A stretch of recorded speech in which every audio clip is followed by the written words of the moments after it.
Hello guys, finally আমরা check out করলাম সকাল 8টায় বিহার চাচারাম থেকে। আর এইখান থেকে আমরা বেরিয়ে যাব আগ্রা। আর এই হোটেলে কেউ রুকলি একটু ফোন নম্বর দেওয়া আছে, একটু তোমরা ফোন করতে পারো।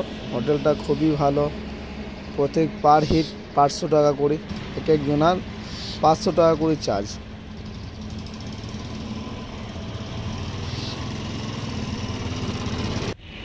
और ये है मेरा दोस्त, बाइक लेके अभी निकाल रहा है। इसका नाम है छोटू। थोड़ा सा टच कर देगा तो वो जम हो जाएगा, निकल के नहीं आएगा इसके बाद। তোমরা তো দেখলে অলরেডি আমাদের গাড়ি গিয়ার একটু প্রবলেম ছিল, ওই জন্য ওয়ারিস খোয়ার জন্য এখানে দাঁড়িয়ে গেলাম। জায়গাটা খুব সুন্দর, বিহার থেকে 100 কিলোমিটার পরে। একটু হওয়া খাওয়ার জন্য দাঁড়িয়ে গেলাম। আর বাচ্চারা একটু আমাদের সাথে এসে একটা মোলাকাত করলে আমাদের সাথে, যে কোথায় যাবে আপনারা। আমরা বললাম যে আমাদের তো প্রোগ্রাম আছে কাশ্মীর থেকে লে লাদাখ হিমাচল হয়ে আমরা বাড়ি ঢুকবো। বুঝি বাপরে। আর অলরেডি চলে এলাম আমরা পূর্ব অঞ্চল হাইওয়ে। এইখানে ছবি তুলতে দেয় না কাউকে, পুলিশ প্রত্যেক রাউন্ড দেয়। তো আমরা টোল কাটলাম বাইকে 300 টাকা। আর এইখানেও তাপমাত্রা একটু বেশি, ওই জন্য একটু আমরা ওয়ারিস খোয়ার জন্য দাঁড়িয়ে গেলাম, বাইকগুলো সাইডে রেখে। আর টোল কাটার পরেই ডান দিকে যেটা স্টাফদের রুম আছে, তো সেইখানে ঠান্ডা পানি ওয়ারিস একটু ভালো করে খেলাম। আর আমরা সামনে একটা ধাবা পেলাম, এই ধাবা একটাই আছে এখানে, খাবারে এইখানে একটাই আছে, আর অন্য কোথাও নেই। এই হাইওয়ের মধ্যেই একটাই এইখানে আছে। তো খুবই সুন্দর খাবার এখানে পাওয়া যায়। আর এইখানে সবাই খায় আর কি। রোদে দাঁড়িয়ে আমরা একটু লস্যি অর্ডার করলাম, যে লস্যিটা একটু খেয়ে নিই আগে, শরীরটা ঠান্ডা করি। আর আমাদের থালি অর্ডার ছিল 4টা, থালি চলে এলো। 4টা করে রুটি, চাউল আর সবজি তো খুবই ভালো।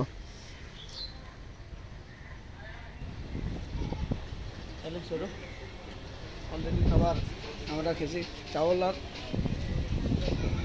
রুটি। हाँ थाली थाली बोलते हैं क्या? हाँ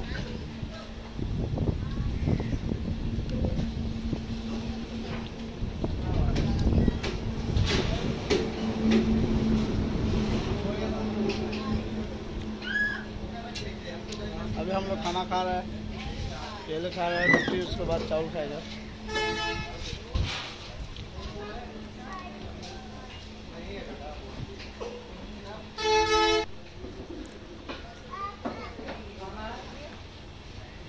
এখানে খাওয়া দাওয়া কাজটা একটু ভালো করে দাবিনি খেয়ে নিলাম, যে আর খিদে জন্য না লাগে, ওই জন্য থালি অর্ডার করে আমরা খেয়ে নিলাম। আর এই হাইওয়ের মধ্যে আর কোথাও ধাবা নেই। 200 কিলোমিটার 300 কিলোমিটার আগ্রা, পূর্বাঞ্চল থেকে আগ্রা আছে, ওই জন্য দাবি একটু খেয়ে নিলাম সবাই মিলে। তো হাইওয়ে কথা তো আর বলার কিছু নেই, যারা কাশ্মীর গেলছো তারা অবশ্যই বুঝতে পারবে যে কোন হাইওয়ে তোমাদেরকে দেখাচ্ছে। আর এ है আমাদের বাইক, पहले था 310, उसके बाद याम्मा 250 बुलेट, আর है হোন্ডার।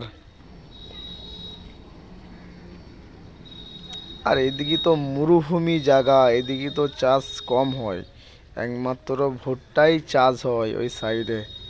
গোটাটাই মরুভূমি, কি করে জল আসবে এদিকে তোমরাই দেখতেই পাচ্ছ।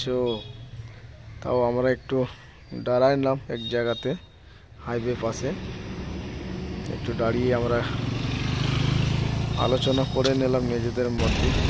আর আমরা ঢুকে গেলাম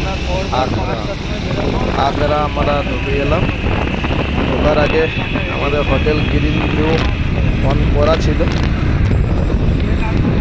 তো আমরা ভালো হোটেলে একটু খাবার খাবারটা খেয়ে নেবো আর কি। রেস্টুরেন্টে আমরা যাচ্ছি খাবার খেতে। এরপরে খাবার খেয়ে আমরা হোটেলে দিল্লি, এটা বুঝতেই পারছো। এই যে চিকেনের থালি 220 টাকা, খুবই টেস্ট খাবারে এইখানে, খুবই খাবার খুবই টেস্ট আর কি, খুবই ভালো লাগলো খেতে। চিকেন চাউল একটু খেয়ে নিলাম, রুটি ওই ফাঁকে। আমরা যাব এইখান থেকে খাওয়ার পরে, এটা হোটেল, এখান থেকে যাব আমরা রুম, যেটা হোটেল গ্রিন ভিউ যেটা নিয়েছিলাম আমরা, সেই হোটেল গ্রিন ভিউ আমরা চলে গেলাম। এই দাদাকে আমি একটু জিজ্ঞাসা করলাম যে এখান থেকে আগ্রা তাজমহল কত দূর। ও দাদা আমাকে বললে এখান থেকে 2 কিলোমিটার। অলরেডি তুমি 3 তলাতে যেটা রুম নিয়েছো সেখান থেকে দেখতে পাবে পর্দা সরাইলে। আমি তাও দাদার সাথে একটু কথা বলে নিলাম, কেন আমরা সকাল সকাল বেরিয়ে যাবো তো আগ্রা তাজমহল। দাদা বলছে 2 কিলোমিটার, বেশি নয়। এখান থেকে একটু হেঁটে যাওয়ার পরে একটু অটো ভাড়া করে নেবে, 50 টাকা চার্জ নেবে। আর হোটেল গ্রিন ভিউয়ে খুবই চার্জ কম, 4 জনের আমাদের 1500 টাকা নিয়েছিল, ওই জন্যে আমাদের খুব ভালো লাগলো। আর আমাদের বাইকার এইখানে দাঁড় করানো আছে, বাইকে বাইরে পার্কিংয়ে দাঁড় করানো আছে। আর হোটেল গ্রিন ভিউয়ে কিছু বলার নেই, তোমরা দেখতেই পাচ্ছ। অবশ্যই আমি বলবো আগ্রা স্টে হলে হোটেল গ্রিন ভিউ সার্চ করবে গুগলে। 4 জনে আমাদের 1500 টাকা নিয়েছিল, খুব ভালো লাগলো। আগামী